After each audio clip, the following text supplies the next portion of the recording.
Cela s'est passé il y a plus de 20 ans. J'ai aujourd'hui 36 ans.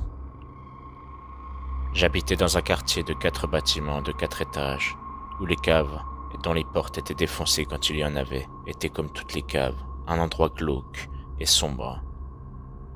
Accompagnés de mes amis, nous avons eu la bonne idée de faire appel aux esprits. Armés d'une bougie, d'un stylo, d'un verre et d'un papier, nous sommes allés dans une des caves de mon immeuble. Nous avons écrit l'alphabet, avons placé le verre sur le papier, la bougie allumée sur la gauche, et nos têtes plus expressives les unes que les autres. Bref, nous avons appelé les esprits. Esprit, es-tu là 3 fois. Puis un grand silence. C'est le diable a crié l'un de mes amis. Et là, nous nous sommes retrouvés avec une projection de cire de bougie dans nos yeux. Tous sans exception. Du plus près au plus éloigné, nous aveuglant. Pris de peur, nous avons couru dans la cour, à l'extérieur. Mais il fallait y retourner pour récupérer la bougie, et comme c'était mon immeuble, eh bien c'était à moi de le récupérer.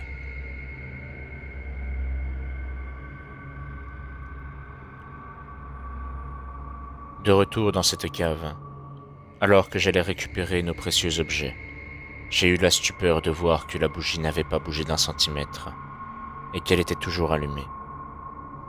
Je l'ai éteinte, j'ai récupéré mes effets, et je suis parti en courant de ce lieu.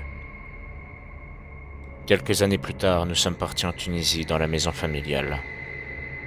Une nuit, il y avait une coupure de courant. Nous avons allumé des bougies dans toute la maison. Et bizarrement, je me suis fortement rappelé de ce moment où nous avions appelé les esprits. Ma jambe s'est alors mise à brûler. Et j'ai constaté de la cire de bougie partout sur ma jambe. Aujourd'hui, à 36 ans, je me rappelle de ce souvenir comme si c'était hier.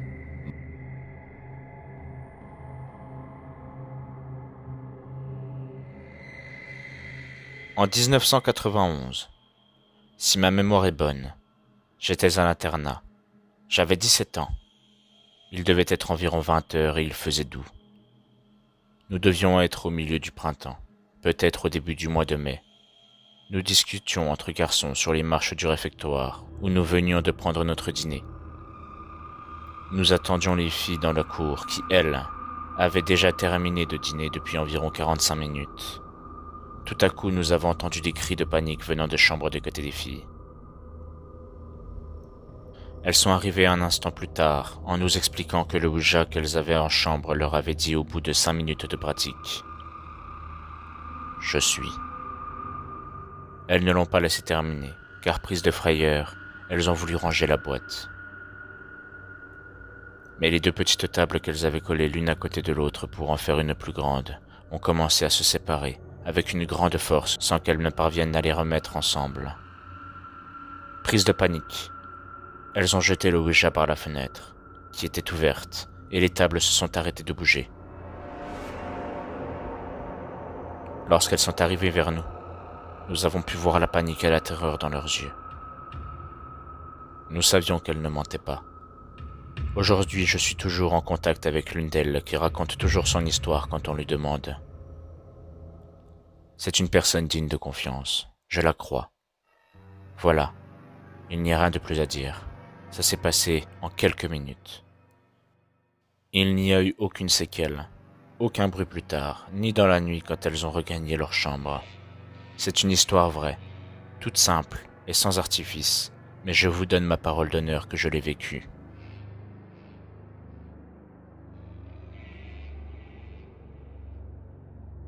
C'était à Halloween, avec des amis. Nous avions décidé de toutes nous rassembler chez moi pour passer une super soirée. J'avais prévu de faire une séance de Ouija, avec la planche que j'avais créée, il y avait moins d'un mois de cela. Mes parents avaient eu la gentillesse de partir jusqu'à 2 heures du matin pour nous laisser seuls. Vers 21h30, j'ai dit à ma meilleure amie que je possédais la planche, elle m'a proposé de faire une séance. J'habitais dans un très petit village, sans histoire et sans bruit. Alors pour mettre plus d'action, Je leur ai proposé de faire ça dans le terrain vague non loin de la maison. Nous sommes donc partis toutes les quatre, avec notre sac à dos, nos lampes, nos torches et nos gilets sombres. Le terrain était abandonné, mais nous ne voulions pas nous faire remarquer.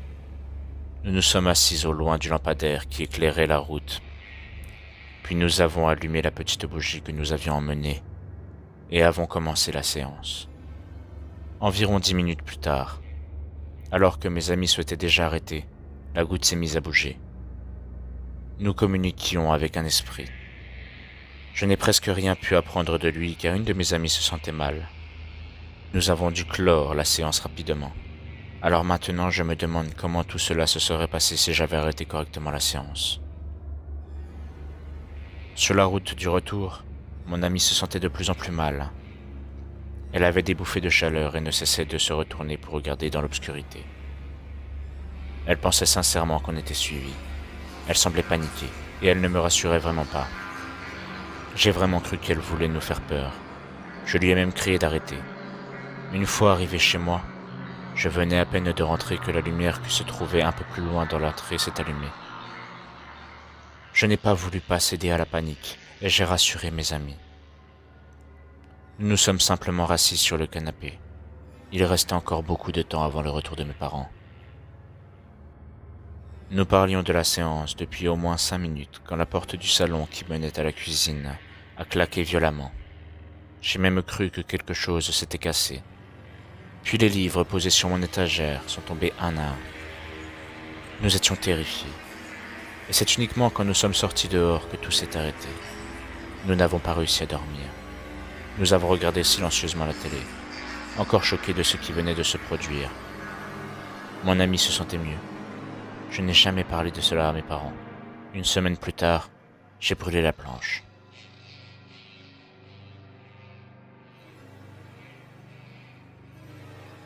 Je pratique le Ouija depuis l'âge de 9 ans. C'est une amie proche qui m'avait initié depuis l'enfance. J'ai eu l'occasion de pratiquer plusieurs fois, soit toute seule, soit avec d'autres personnes à l'époque. Tout se passait bien. J'avais toujours prévenu les autres qui participaient avec moi avant la pratique de ne jamais jouer, rigoler, voire plaisanter avec les entités du bas astral. Et oui, je suis prévenante, surtout en groupe. C'était quand j'avais 17 ans, qu'un jour, j'avais pratiqué en groupe. J'avais bien prévenu avant les autres. Lors de la séance au début, tout se passait bien. L'esprit était présent, mais lorsqu'une du groupe s'est mise à rigoler et à lancer de sales blagues sur tout ce qu'a pu nous dire l'esprit auparavant, alors là, si je puis dire, la goutte a tourné sur elle-même. Les bougies se sont toutes éteintes. Je n'avais pas peur, j'étais très habitué. Mais seulement lorsque j'ai rallumé les bougies comme j'ai pu dans le noir, c'est pas facile. J'ai éclairé un briquet et là, la fille du groupe en question avait les yeux révulsés et se mettait à marmonner des paroles indescriptibles. Je n'avais jamais connu ça, je pense que c'était un cas de possession. Bref, on a dû tout arrêter et couper court avec l'esprit et la fille qui avait les yeux révulsés. Ça a duré pendant 2 heures après la fin de la séance. Tout le reste du groupe flippait, sauf moi. Elle s'est endormie, et le lendemain, elle m'a rapporté avoir vu dans son sommeil la vie de l'esprit en question. Je ne savais que dire, même si moi je n'ai jamais été possédé. J'ai rapporté son témoignage sur un carnet.